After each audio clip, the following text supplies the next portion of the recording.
Debt is quietly the most expensive subscription you've never thought to cancel.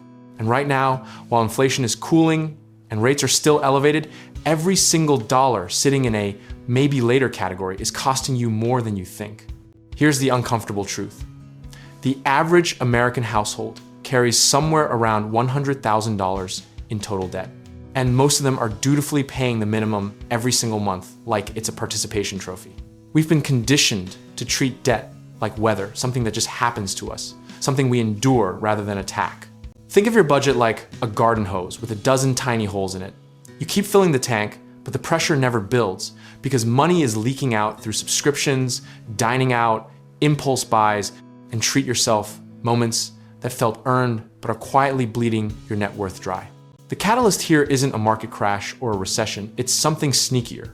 It's the psychological comfort of minimum payments, the illusion of progress, the belief that as long as you're not overdrafting, you're winning. But here's where it gets interesting. Economists call it the avalanche versus snowball debate.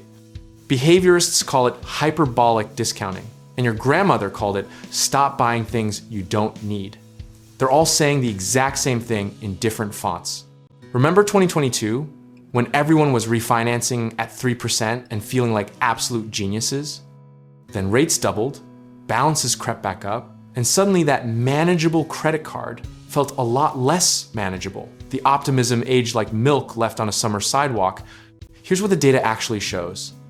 Every extra dollar applied to principal doesn't just reduce your balance, it removes that dollar from the interest calculation permanently, compounding your savings forward in time like a tiny, invisible pay raise you give yourself every month.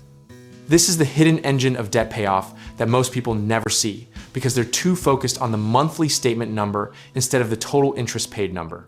Historically, every cycle of easy credit is followed by a reckoning, and the people who prepared for that reckoning by reducing fixed obligations came out structurally stronger every single time.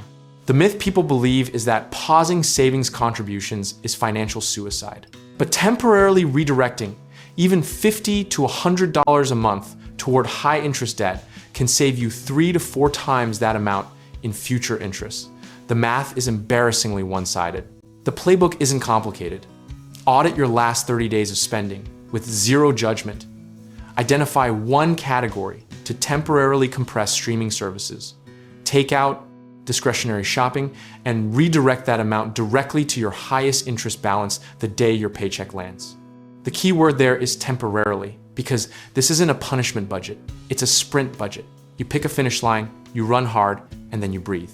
The mistake most people make is trying to do everything at once, pay off debt, max out the Roth, build the emergency fund, and still live their best life. And the result is doing none of it particularly well. Discipline in personal finance almost never means deprivation.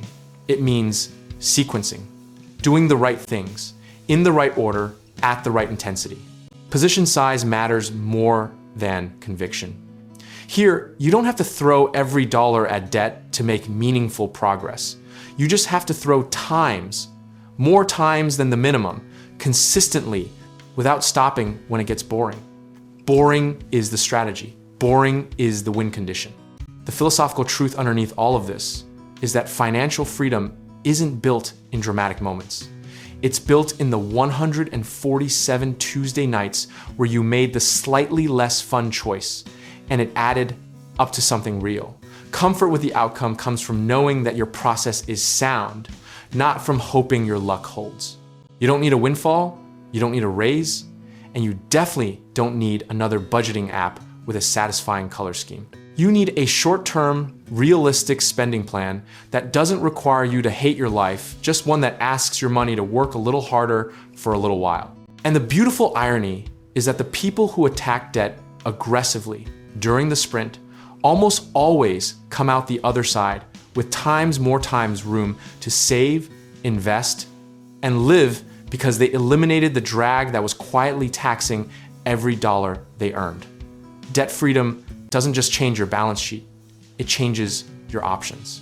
Whether you're looking to get into real estate investing, need home contracting work, or want help finding the right lenders to restructure what you owe, check out our links in the description below, and let's get you started.